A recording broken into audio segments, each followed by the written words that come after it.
today is actually D-Day or Judgment Day or Doomsday, depends how we're looking at this.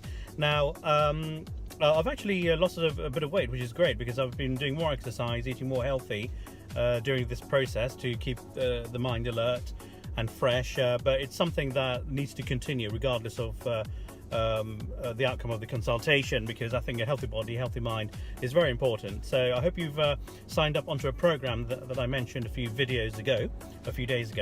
Right, so we're a few hours away from the notification of the call I'm going to get from management, whether I've been retained or let go. Now, I've been saying throughout the video series that either way, there is no worst case scenario. If I'm retained, that's good. I just have to cover a larger geography, and if I'm let go, then I can literally survive for a year without even working, which is really good. You've got that support there, but obviously you have to apply for new jobs. So there is no worst case scenario, but having said that, last night I couldn't sleep properly, and this is really interesting, isn't it? So on an intellectual level, you've decided that either option is really good. So there are pros and cons obviously for both options, but there is no worst case scenario, so I'll be happy with either outcome. So why couldn't I sleep last night? Why was I dreaming some really shitty dreams, like I had cancer, for example, which is and woke up many times. So it's the first time I've actually ever had this happen during this consultation process. Now, there are other colleagues obviously who have had sleepless nights earlier in the process. I've had it this time. So why is this happening, given that I've convinced myself either outcome I'll be happy? Well, I think it's the human psychology here. I think it's an understanding that if you are retained, then that has to be a success. Then if you are let go, if there's a redundancy, then that's a bad thing. It's a failure.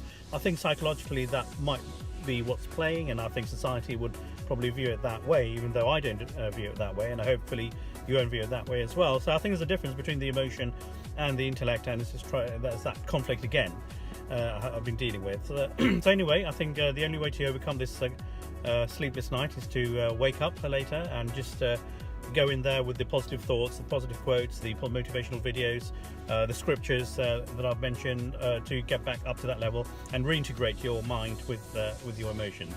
Anyway, so a few hours away, it's 8:30 in the morning, and I'll know in 2.5 hours what the outcome is. So I'll do a video just afterwards. All right, take care.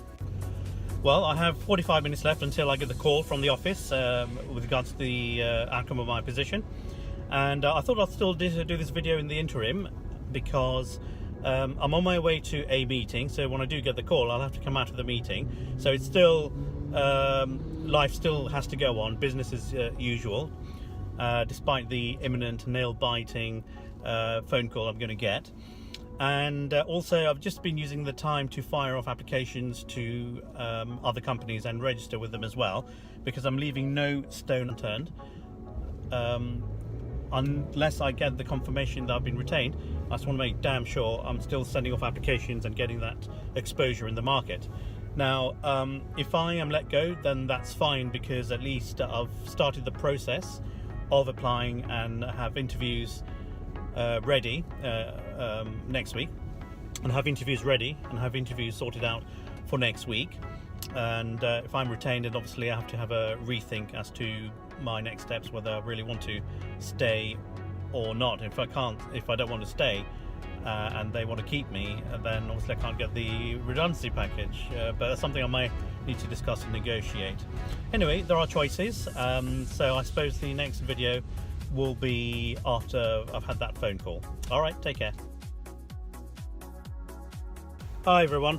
So it's been about 5.5 hours since I learned about my situation. The reason why it's taken such a long time to do this recording is because there's been a lot of flutter, a lot of texting and phoning back and forth, because you can imagine, once we have known our respective positions, we know who is actually going, who is staying, and the emotions around this. So just got the chance now to do a follow-up video, as I said I would. So I had the conversation. I have been retained. And of course, I don't need to go into the details of what is going to happen next or what new territory I'm going to cover. It's not relevant. But how am I feeling after that? Well, I was confident that I did well in the assessment, and I was sort of 80% sure I'd get a positive outcome. So in that sense, I'm happy because people, the management know my value, what I'm worth to the company, and so on. And if I had redundancy, if I was let go, then that would have been fine as well. As I said, in either way, it's fine.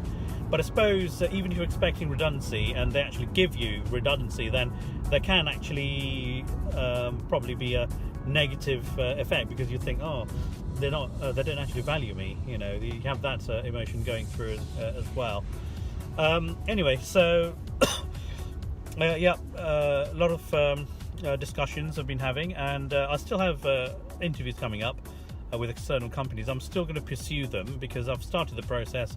I may as well continue through with them, and it's never a nice thing. And I think it's I should be enthusiastic, but the reason why I'm not that enthusiastic as you'd expect me to be is because when some really good quality colleagues are being let go, that's not good at all. And colleagues you've worked with for a long time, are very, very high performers, and there is a sense of shock as well. So be prepared for that. So if you have benefited from my previous videos leading up to the day where your announcement is going to be made, also be prepared for an emotional roller coaster within within a few hours of the announcement of whether you are staying or whether you are going.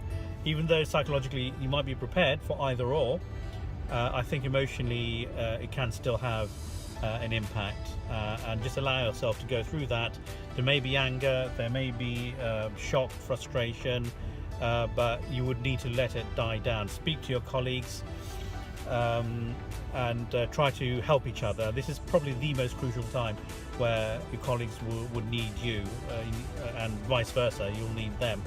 And if you're being let go, then it's all the more support you need. So this was the day. I did say this was D-Day, or Doomsday, or Judgment Day, however you want to interpret this. But restructuring is never easy. This is the second time I've been through a restructuring, and I've been retained. The first time was in 2007. I never thought I would go through another restructure, but you can never say never. So all I can say is, on hindsight, make sure that your CV is always up to date, even if you're not going through a redundancy, even though you may not be at risk. Whatever stage you are in your job, it doesn't matter. Keep your CV updated, keep your LinkedIn profile updated, make all the networks and contacts, because they will come in handy in due course. And certainly I have been using some of my networks during this last 2 weeks. And it looks like we are coming to the end of the video series now that this is the milestone. This is the day of the announcement. I really don't know what else I could advise you on or tell you, but let's see how long. I might do one or two other videos following this one. So that is what's happened today, and so hopefully this will actually help you leading up, prepare for this day as well, psychologically and emotionally. And depending on what your company offers, if they are willing to support an outplacement program, there are some very good companies, outplacement companies out there that will help you with your CV, interview skills, looking for different roles. They're very good. And there are employee assistance programs that are available, which are anonymous. Again, if your company supports that. If they don't, then obviously you may want to speak to other professional counsellors. But if you have that agency or or something similar in place that your human resource department has actually advised you to contact in confidence, then feel free to do that if you're feeling a sense of shock or anger, etc. Now, if you have been retained, so congratulations. It shows that the company does value you. And by the way, if you have been made redundant, it does not mean that the company doesn't value you at all. Because I've seen with my own eyes, my fellow colleagues who are high performers, some of them are being let go. Obviously, yeah, they are going to be feeling undervalued, but I know their value, I know their worth, and their departure will be our loss and the gain of the company that's going to receive them. So never ever be deflated if you're made redundant. Of course, you've got that. Hopefully, you've got that healthy package to see you for a few months, and but most importantly, don't feel undervalued when you're officially told that you are being let go. Because I would say 10 times out of 10, when I've spoken to colleagues who've been through redundancies before, most of them, 10 times out of 10, or maybe 9 times out of 10, they've actually said that it was actually the best thing that's happened to them, because they've found opportunities. They've had a good lump sum. They can do with it what they want: kids' education, university, mortgage, loans, whatever, or saving. You just save it up, and you land another role. That is the ideal outcome. So fear not, because in most cases you'll see this through, and then when you look back, you'll see, well, actually this was a really good opportunity. So absolutely do not get deflated by that.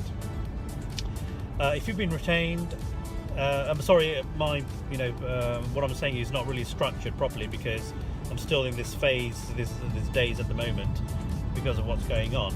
So if you have been retained, it is imperative that you support your colleagues who are being let go, or who might be feeling very upset, emotional.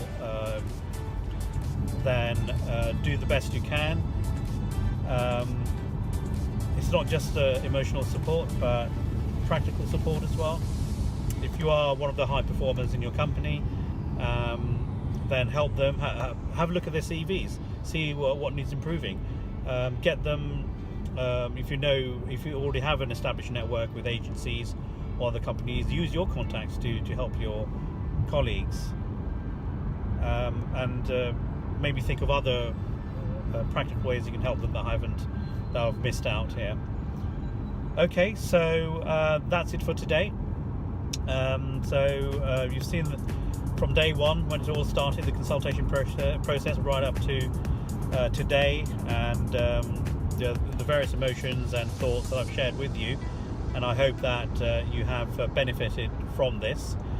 But I will do another video just as a sort of conclusion to this. So goodbye for today. Bye. Oh, sorry, I just forgot to mention one thing. It is very interesting that I heard back from the Parliamentary Assessment Board and from the Conservative Party, and the fact that I did not get through, and I said, well, I'll try and identify the gaps. I'll meet with them towards the end of November and do well at the next assessment. But when I went up to Cambridge that day to undertake the assessment, I was very pleased with it, how it went. I was confident I'd do well, and obviously here we are. I didn't do well in the assessment board. So I think there's a lesson here. Don't be too overconfident and too cocksure that, you've done this and it's gone really well. Something that goes well doesn't mean that it is going well, if you understand. So be very, very careful or cautious how you approach this. So it is interesting, isn't it? I failed the Parliamentary Assessment Board, even though I believe I've certainly got the right qualities. I've stood for Parliament before, and very articulate, and been in the media, and you'd think it's a no-brainer, but clearly there is a formal assessment process there to go through without even looking, and they don't actually look at your application that you put in. They go purely on how you perform in the interviews or the tasks you're given. So that's probably why. But in any case, so there, that was that. And then this one with the company assessment, yeah, I was fairly confident. As I said, 80% sure I did well, and yes, had a positive outcome. So just bear in mind that you will have pluses and minuses. You'll have winnings and opportunities. Okay, not losing or failure, opportunities. Remember that.